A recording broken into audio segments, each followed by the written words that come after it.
Our engagement was so rough. Like, Yeah. would you agree? Yeah, it was. And there was a lot going on. So part of it was, False expectations. yeah, false expectations. And another part of it was I felt like I didn't handle Sandra's transition well because she moved from an amazing place in Ohio and, moving into Florida right away and expecting it, which falls into the false expectation of thinking like everything's going to be super happy, everything's going to be super great, when in reality it was not. And I was trying to manage her emotions. Yeah. And just be like, hey, like, you should be happy, like, it's great. Well, I think the issue is that like you took it personally Yeah. that like I was having a tough time. So that like I was in Ohio for 7 years, super great, and family, had super great relationships, super community based thing. Like became a youth pastor, life changed in Ohio, right? Moved down to Florida, not at an established church yet, and like things were just different. Not a lot of like community based things. It was just really rough, and so like Which was all that she was used to. yeah. And so I was having a rough time transitioning, letting go of Ohio really well, and like being in Florida with him. I think the issue was that like David took it personally that I was having all of these emotions. And if you know me, you know that like I have super big emotions. Like when I'm happy, I'm super happy. When I'm sad, I'm super sad.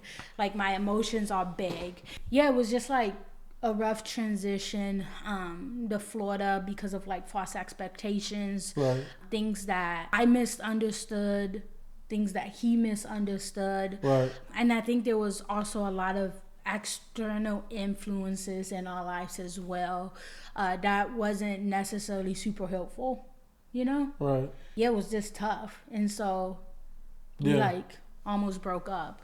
Yeah. Well, actually, I tried to break up with you. Right. One night I was like, I think that we should just take some time apart and really just see if this is something that like we want to do. And he was like, No. go home, take a nap, and I'll see you tomorrow. And I was like, I think we should take a break and really just see if this is something, because just the pressure of a new place. And like I said, like we didn't really met each other like really face to face in terms of spending longer than a week, which that's still nothing compared to marriage. Yeah. So, we had different boundaries, different ways that we saw things. One of the biggest things was kissing, which at the time I thought was something that was good for me, but it really was not, which we'll get into a little bit later.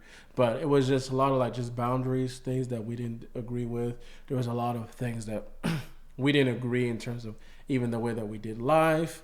Just things that I wouldn't say were deal breakers, but because we are both very opinionated people, we were very, like, she's very loud in how she feels. I'm very quiet but very strong in how I feel. So we're both strong people. We just express it differently. So even though we were all on the phone like, oh, we love each other, we respect and honor and blah, blah, blah, blah, blah, I feel like when it actually came to it, it was a lot of like, no. A lot of it was me being like, we're doing this. Not in a good way, but in a sense of like, I really don't care how you feel. This is how we're supposed to do it. Which, of course, there are moments in a very healthy way. There are times where you're just like, this is what we're supposed to do. But then there's other times where it can be kind of like a bully mode of like, well, I don't care how you feel. This is what we're doing, and this is how it's going to be. There was a lot of that going on, which... Sorry to interrupt you, but like if you know me, which if you're watching this video, you probably do. But if you don't, like, I don't... Like, that was not something that was well received on my part. I was like, no, like, we're not doing that. So it was a lot of tension. And we just, like, grew up differently as well. Like, I think a lot of that played into our like, engagement. Like, we grew up super differently. I wouldn't say that we had different convictions. I think the way that we expressed our convictions were different. you know? Yeah. So, like, for example, the kissing thing, like, I was okay with kissing, and he was like, no, like, we can't do this, blah, blah, blah, blah. And I would say, like, well, why?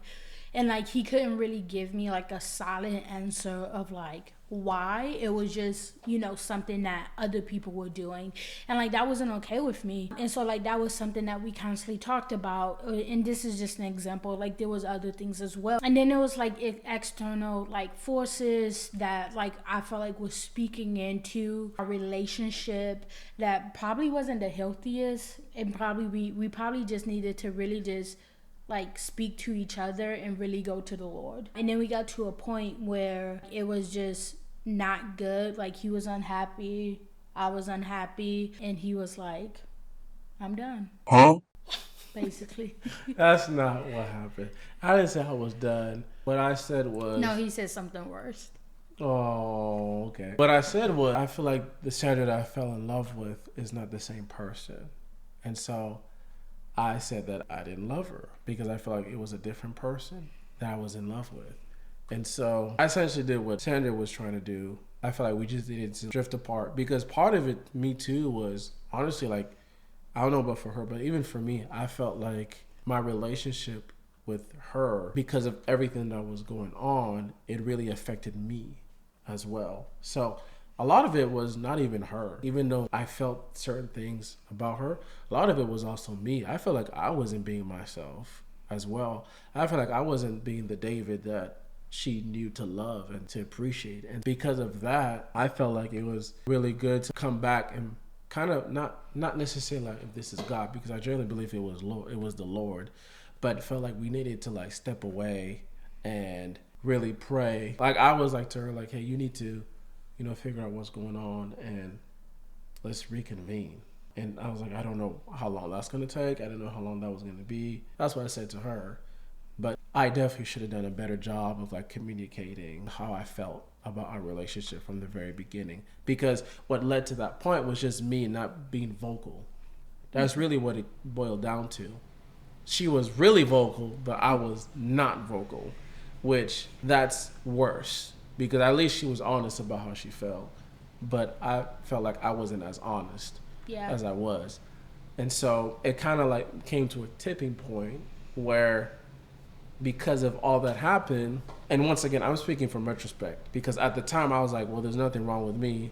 I feel like she was the one that was ruining our relationship. Bruh.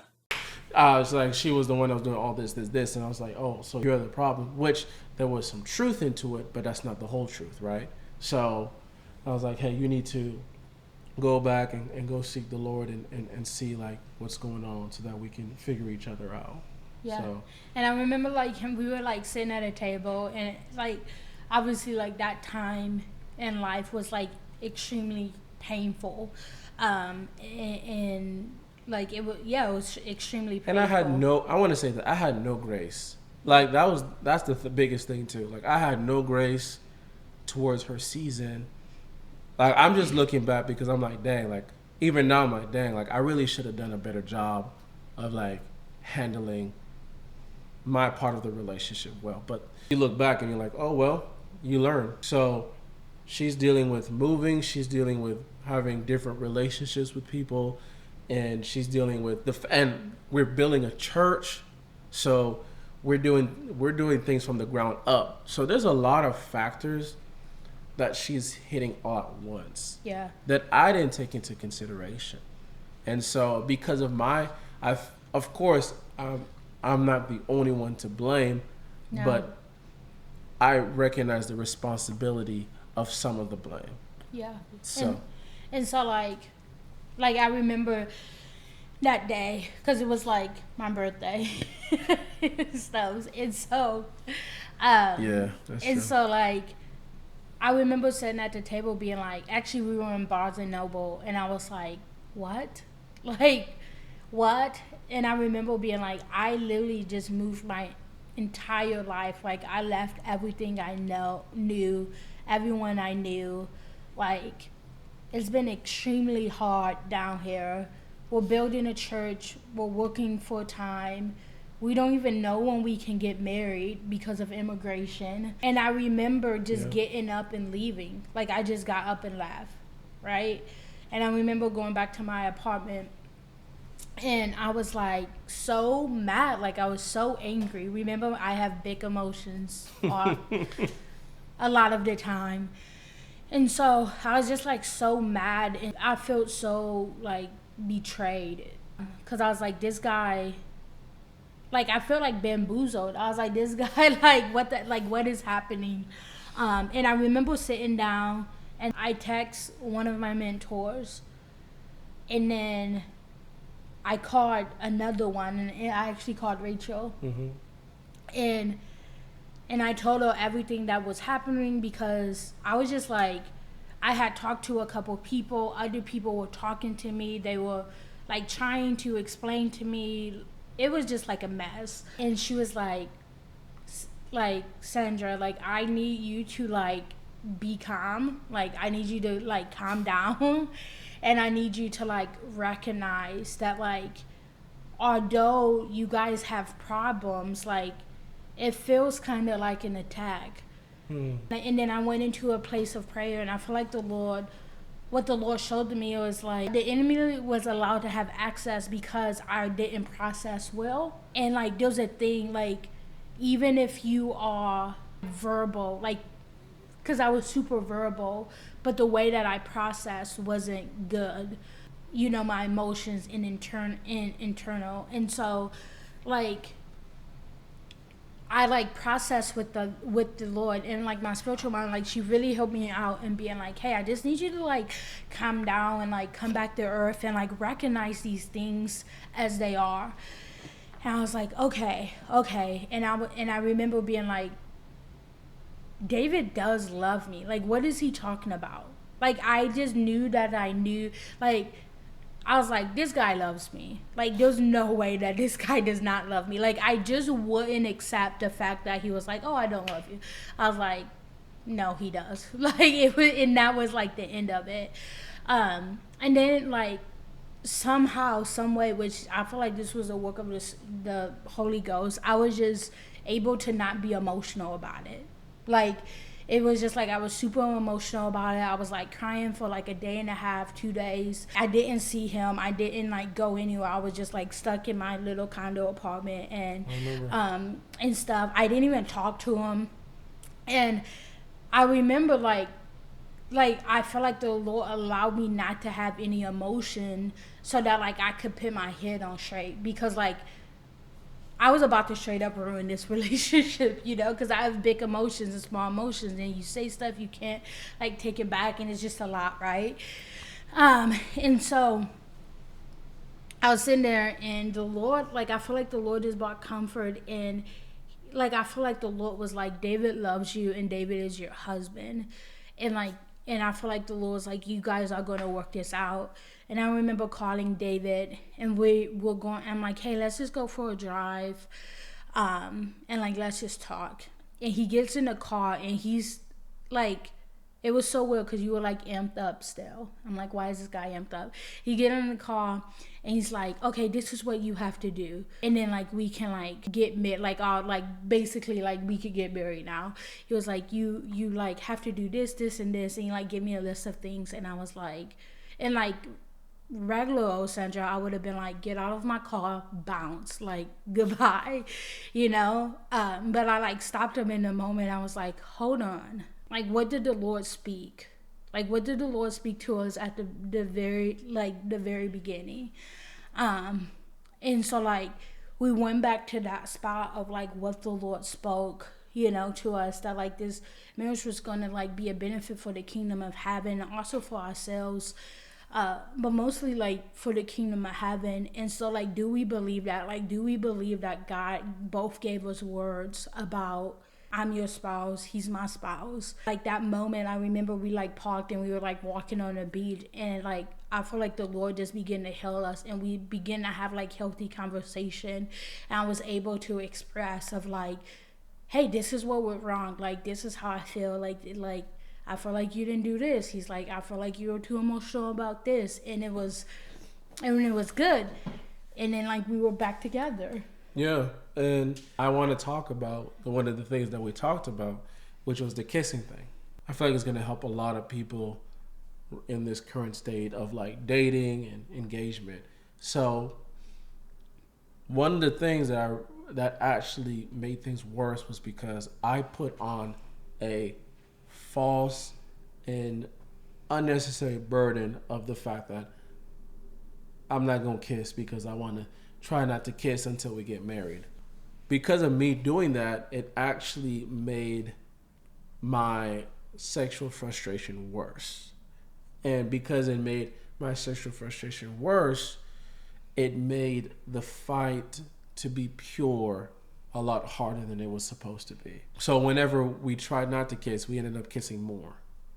And we ended up making out, which making out was definitely not part of the ball game for us. But because of the fact that I was so adamant, like, I'm not going to kiss, it made me want to do things more. So because of that, it was a revelation. After talking to some people and even like praying, realizing that the fact that it wasn't something that the Lord gave me. It was something that I wanted to just do because somebody else was doing it, which was amazing for them because that was a word that they gave to them, but it wasn't a word that God gave to me.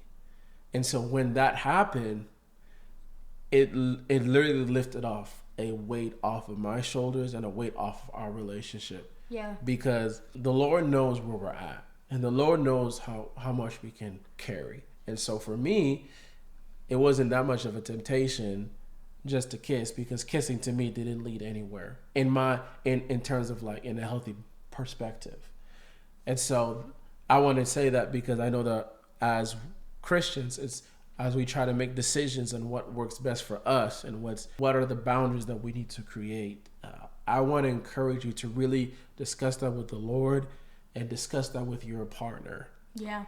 And make those decisions. I think one thing that, did not work in our benefit is that we didn't make those decisions together. Right. Like David was just like, hey, this is our relationship. This is what we're going to do. We're going to do like no kissing, no anything, like no holding hands, no being on the phone past 9, all of these things, instead of being like, hey, like let's pray about this and ask the Lord of the boundaries for our relationship so that we can have a healthy one together. It was just like David like setting all of these rules of the things that we couldn't do, and I was constantly annoyed about it. I was like it was a thing, I was constantly annoyed about it. And so like I think that like there are boundaries that are literally like obviously you can't, if you're not married, like you can't be out here having sex. Like that's a no-brainer. But I do believe that there are personal convictions that Christians have that is a personal conviction, and it's not meant to be a corporate one.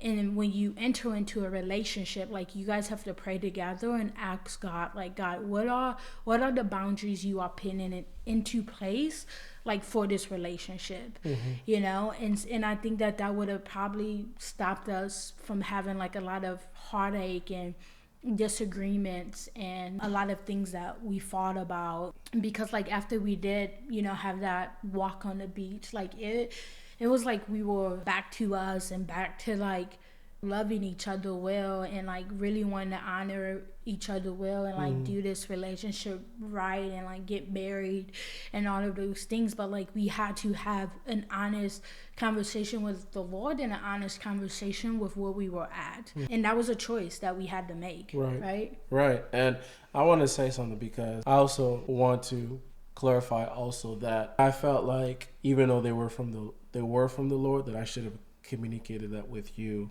from the beginning, instead of just like some of them that I knew that were genuinely like, this is something that was meant for me, that I should have communicated with you from the beginning instead of after the matter of the fact.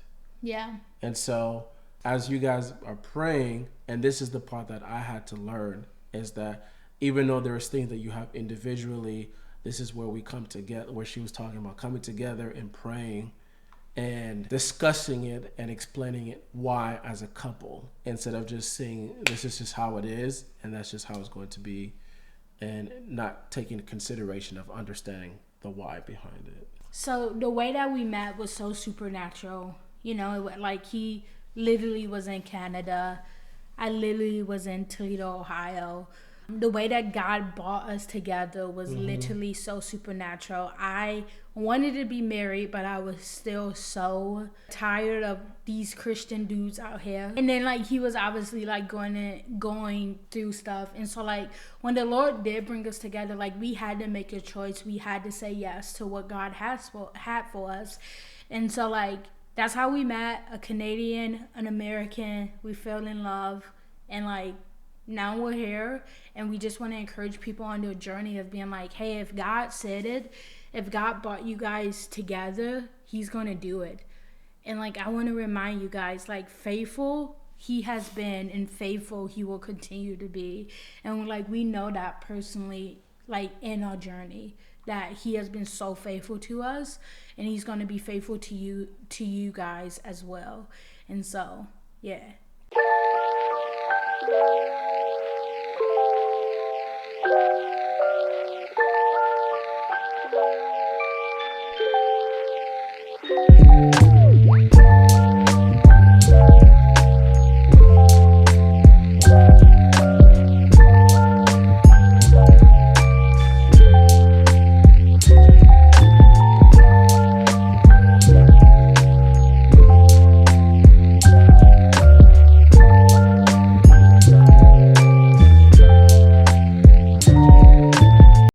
Stay pure.